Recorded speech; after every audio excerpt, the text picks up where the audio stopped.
कक्षा 12 कला वर्ग,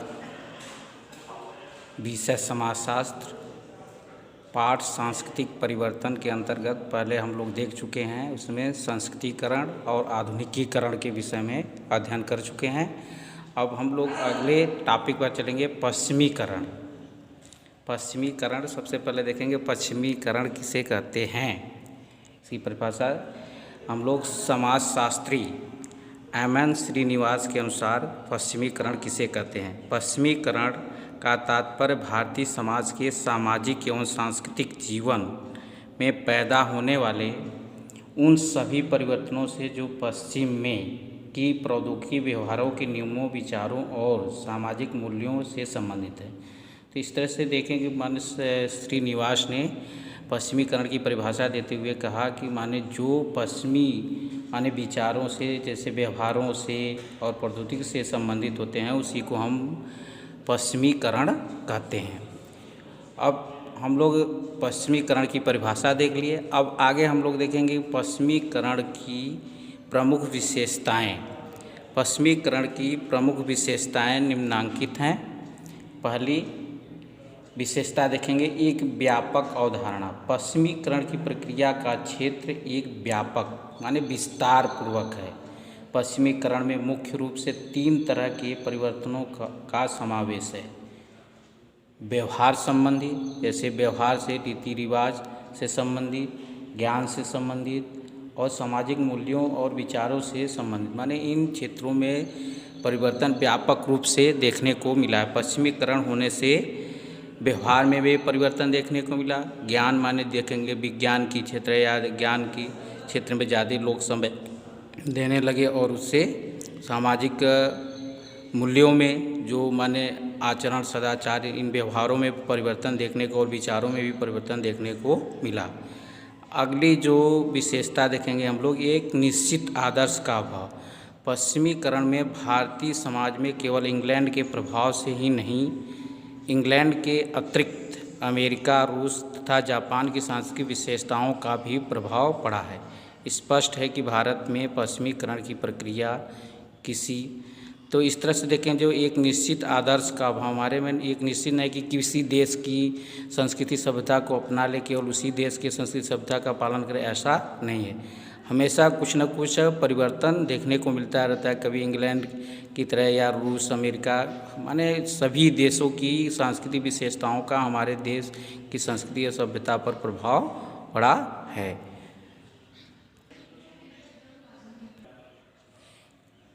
तो इस तरह से वह हम दूसरी विशेषता देख चुके। अब अगली विशेषता देखेंगे हम लोग, नए मूल्यों का समावेश।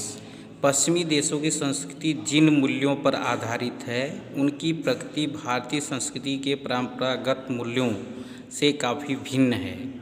पश्चिमी संस्कृति में सामाजिक समानता, सामाजिक न्याय, तार्किक भौतिक विकास आदि पश्चिमी संस्कृति से के इन मूल्यों को ग्रहण करने की प्रक्रिया का नाम ही पश्चिमीकरण है। तो इस तरह से देखेंगे, जो पश्चिमीकरण हमारी पहले जो संस्कृति ज़्यादा तक आध्यात्म या धार्मिक चीज़ों पर ज़्यादा ध्यान देते थे, लेकिन पश्चिमीकरण होने से हमारे देश में भी धीरे धीरे सामाजिक समानता, सामाजिक न्याय और भौतिक विकास की तरफ ध्यान दिया जाने लगा और यह सब पश्चिमीकरण का ही देन है।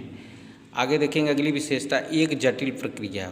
पश्चिमीकरण को इस कारण का एक जटिल प्रक्रिया कहा है कि इसकी प्रकृति को हम परंपरागत भारतीय संस्कृति की विशेषताओं से तुलना करके ही समझ सकते हैं।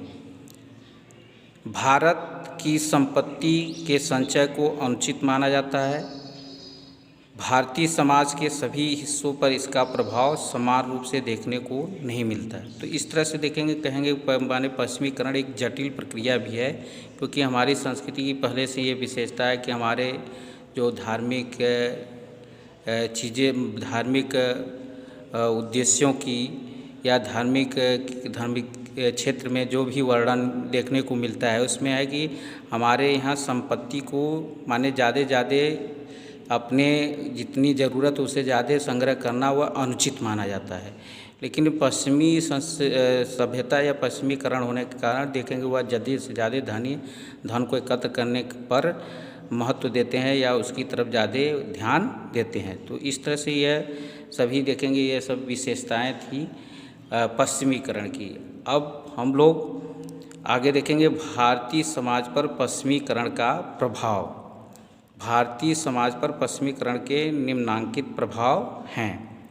पहला, धार्मिक जीवन में परिवर्तन। धार्मिक जीवन में परिवर्तन। पश्चिमीकरण के प्रभाव से भारत में 19वीं शताब्दी से एक व्यापक समाज सुधार आंदोलन आरंभ हुआ। हिंदू अपने हिंदू धर्म की बुराइयों को दूर करने में लग गए। पश्चिमी संस्कृति के मानवता और सामाजिक समानता से प्रभावित होकर यहाँ आर्य समाज, ब्रह्म समाज, रामकृष्ण मिशन जैसी सुधार संस्थाओं की स्थापना हुई। तो इस तरह से पश्चिमीकरण का सबसे पहले भारतीय समाज पर पहला यह प्रभाव कि धर्म के क्षेत्र में परिवर्तन देखने को मिला कि यहाँ पर धर्म में जितनी भी बुराइयाँ थी, कुरीतियाँ थी, उसको दूर करने के लिए कई आंदोलन चलाए गए महान पुरुषों द्वारा और उसके लिए कई संस्थाओं का भी निर्माण किया गया, जिसमें देखेंगे आर्य समाज, ब्रह्म समाज, रामकृष्ण मिशन जैसे संस्थाओं के द्वारा समाज में उपस्थित बुराइयों को दूर करने का प्रयास किया गया। अगला जो प्रभाव देखेंगे जाति व्यवस्था में परिवर्तन। पश्चिमीकरण की प्रक्रिया सामाजिक समानता और व्यक्तिगत स्वतंत्रता को अधिक महत्व देती है। इसमें देखेंगे जो पश्चिमीकरण में ज़्यादा लोग व्यक्तिगत व्यवस्था या व्यक्तिगत जो चीज़ें हैं उस पर ज़्यादा उसको स्वतंत्रता मिलती है, लोग स्वार्थपरक हो जाते हैं। तो इस तरह से देखेंगे इसके प्रभाव से जाति से संबंधित सामाजिक संपर्क, छुआछूत, खान पान, व्यवसाय तथा विवाह से संबंधित बहुत सी कुरीतियाँ का प्रभाव समाप्त होने लगा। तो यह पश्चिमीकरण की देन है कि जो देखें हमारे समाज में जो व्याप्त था, छुआछूत या विवाह से संबंधित कुछ कुरीतियाँ थी कि अंतर्जातीय विवाह, ये सभी धीरे धीरे इस पश्चिमीकरण के प्रभाव के कारण वे समाप्त हो गए। अगला जो प्रभाव हमारे भारतीय समाज पर पड़ा वह स्त्रियों की दशा में सुधार। पश्चिमीकरण के प्रभाव से जब व्यक्तिगत स्वतंत्रता और स्त्री पुरुषों की समानता के विचारों को महत्व मिलने लगा तो स्त्रियों ने भी आर्थिक जीवन में प्रवेश आरंभ कर दिया। स्त्रियों में भी एक नई चेतना पैदा होने से उनके अधिकार बढ़ने लगे। तो इस तरह देखेंगे पश्चिमीकरण का ही देन है कि हमारे समाज में स्त्रियां भी पुरुषों के समान माने वह काम करने लगी और वह पुरुषों के समान समानता के लिए, अधिकार के लिए आंदोलन करने लगी और उनको भी उसी तरह से समाज में महत्व दिया जाने लगा जितना पुरुषों को दिया जाता था। यह पश्चिमीकरण का ही देन है कि स्त्रियों की स्थिति में भी सुधार देखने को मिला। अगला देखेंगे जो प्रभाव पड़ा हमारे भारतीय समाज पर वह संयुक्त परिवारों का विघटन। पश्चिमीकरण की एक अन्य विशेषता व्यक्तिगत स्वतंत्रता, व्यक्तिवाद, भौतिक सुखों के प्रति आकर्षण, इसके फलस्वरूप संयुक्त परिवारों के स्थान पर एकाकी परिवारों में वृद्धि होने लगी। देखेंगे जो पश्चिमीकरण का ही देन है कि पश्चिमीकरण के कारण धीरे धीरे हमारे समाज में जो संयुक्त परिवार थे वह टूटने लगे और उसके जगह एकाकी परिवार में बढ़ोतरी हुई, क्योंकि इसके लिए व्यक्तिगत स्वतंत्रता, वह किसी के दबाव में नहीं रहना चाहता था और केवल वह अपने विषय में ही सोचने लगा, जिसके वजह से जो संयुक्त परिवार थे वह धीरे धीरे टूटने लगे और एकाकी परिवार में वृद्धि होने लगी। यह भी किसकी देन है? पश्चिमीकरण की। जो अगला प्रभाव पड़ा हमारे भारतीय समाज पर भौतिक मूल्यों में वृद्धि। आज की संस्कृति में उन व्यवहारों का महत्व बढ़ा जिनके द्वारा व्यक्ति अधिक लाभ प्राप्त कर सके। किसी भी समाज में जब सरल और आध्यात्मिक जीवन की जगह भौतिक सुख सुविधाओं का महत्व बढ़ने लगता है और स्वार्थ पर आधारित संबंध अधिक प्रभावी बन जाते हैं, तो इस तरह से देखेंगे भौतिक मूल्यों में भी वृद्धि हुई। लोग अध्यात्म की जगह अध्यात्म को छोड़कर ज़्यादा भौतिक चीज़ों पर ध्यान देने और उसको ही अपने जीवन में उसका महत्व देने लगे, जिसके वजह से वह सरल और अध्यात्म जीवन माने वह आराम का जीवन जीने के लिए वह भौतिक चीज़ों पर ज़्यादा ध्यान देने लगे, जिससे कि वह अपनी सुख सुविधाओं के तो वह स्वार्थ परख बन गए, जिससे कि वह किसी के नियंत्रण में नहीं रहना चाहते और स्वतंत्र रहना चाहते। तो इस तरह से देखेंगे समाज में हमारे पश्चिमीकरण का ही देन है कि जिससे भौतिक मूल्यों में वृद्धि देखने को मिलती है।